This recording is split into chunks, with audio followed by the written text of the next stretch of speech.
Hi, my name is Attorney Walter Knott. We're going to be doing question 46 of 50. Is the child able to ride a bicycle or balance-based devices? So children have all kinds of toys nowadays.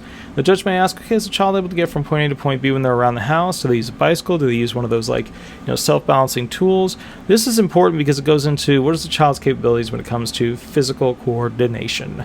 Are they able to go ahead and keep balance? Are they able to move their knees, their legs, their hips appropriately? Do they have some sort of back issue? If they're able to be on one of those self-balancing little wheel devices, what does that mean? If they're able to ride a scooter, if they're able to ride a bicycle, what does that mean? All of these things help dictate to the judge what the child's capabilities are. Even the child may say, oh, it's so bad. If the child's rolling around on the scooter, that's evidence. All right.